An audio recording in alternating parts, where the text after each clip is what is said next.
isin xiqqaatti yoo akkasin wal nyaataa jirtan kanaan isin xiqqaatti dhugaa rabbi. Hagas kenna ijoollee walloo isinillee nama qaamanii isin bira jiru.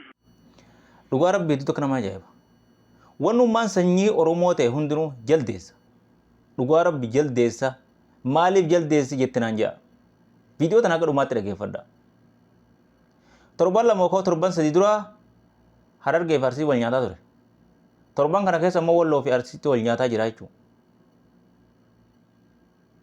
Sababaan itti jaldeessi je'eefilleen jaldeessi akkuma isin beektan bosona keessa muka gubbaa gala.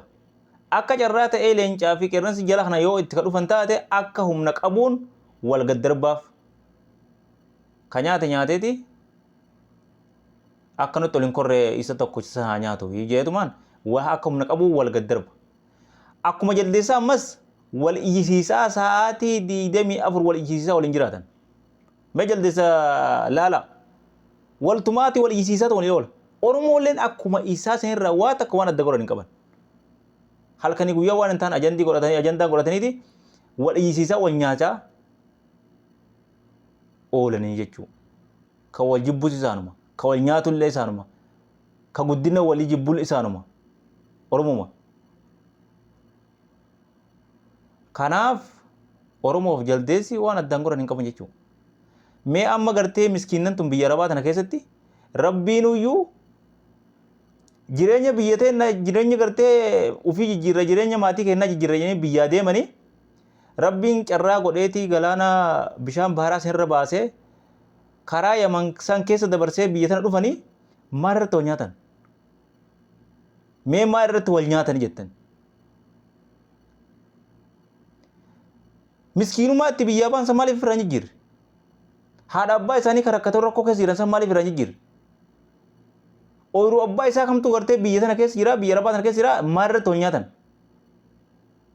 Hundinuu riskii rabbiin kophaa kaayef kophaa kophatti nyaata. Maal irratti wal nyaatan? Mee maal irratti wal nyaatan? Hundinuu riskii atillee riskii ta'e kophaa nyaatta innis riskii kophaa nyaata. Rabbiin alhamdulillah jettu karaa kanarra gartee karaa bishaan baaraa kanatti bishaan baaraa sin nyaatin kaga Yamani Suudii jidduutti gartee rasaasni sin fuudhin alhamdulillah jetteeti hiree ta'e carraaqattee haadha abbaa keetirra maaliif jireenya jijjiirre? Mataa keetii maaliif jireenya jijjiirre? Haga as keessatti wal nyaattan. Urru abbaa kee kamtu as keessa jira? Ta wal nyaataa jirtu osoo alagaa biraallee taate osoo alagaa biraatii wal nyaattanii rakkoon qabu alagaan diinaati diina sana firaa dhuguu qabda. Akkamitti isin dhiiga tokko ta'a Oromoo ta'a akkamitti wal nyaattan hin qaanfattanii xiqqoo mallee. Tanattuu gartee bakka deemuutti bakka teettanitti bakka hundatti maqaa Itoophiyummaatiin kanaaf namni hundinuu jibba doolaan hundinuu jechuudha. Biyyi hundi kanaaf nu jibba gannu xiqqeessee. Mee sabaan irratti wal nyaattan maali? Boruu gartee mootummaan Suudi Arabiyaadhaa fuuteeti xururtee mana hidhaatti sin gatti jechuudha. Kanaaf namni keenya yeroo hunda Suudi Arabiyaa kana keessatti mana hidhaatti dararama. Waan isin wal gootaniif mana hidhaatti dararamtanii jechuudha.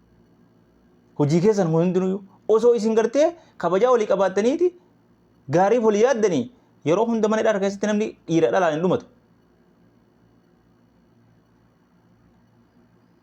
Dhiira dhalaadhaan mana hidhaa keessatti hin dhumatu. Garajumummaa isin walitti jirtan kanaaf mootummaan Suudi Arabiyaallee yeroo hunda garaa isin jabaatee mana hidhaa xururee kaan achitti lubbuun dhumee kun amataa fi baatii 5 ta'a jechuudha. Isin xiqqaatti yoo akkasin wal nyaataa jirtan kanaan isin xiqqaatti dhugaa rabbi. Meetii isiniif biyya namaa keessatti maaltu wal isin nyaachisa? Atis riskii ta'e kophaa qabda maaltu wal isin nyaachisa? Boru teetiif waraqaan qabdu boruu gartee mootummaan Suudi Arabiyaa rarraafteetii mana hidhaa qasbii annii mana hidhaatti rarraaftee mana hidhaa si galchiti. Achi booda wayyee. Kanaaf waan isin gartee hammeenya yeroo hunda warratti gartee diinummaa warratti roorriftaniif yeroo hunda mana hidhaa keessatti dararamtanii rakkattanii kun achitti lubbuun dhumee jechuudha. Ilmi namaa osoo kayrii olii oole maal lammii ta'e namalee agartanii bakka hundatti gartee kun hidhatti dararamee kun karaa Liibiyaatti dararamee kun karaa Suudi Arabiyaatti dararamee kun Sumaalee keessa dararamee kun biyya biraatti dararamee maa keenya malee agartanii dhalaa dhiiraan gartee hanga kana hundaayyuu Osoo namni nama garaa walii laafu taate kana hundi hin ta'u jechuudha. Akkamiin namni obboleessa nyaata. Teessaniifuu gartee hin jirta biyya namaa tana keessa hin jiraattanii fi haadha abbaa keessa nagaa galtanii hin beektanii maaltu wal isin nyaachise.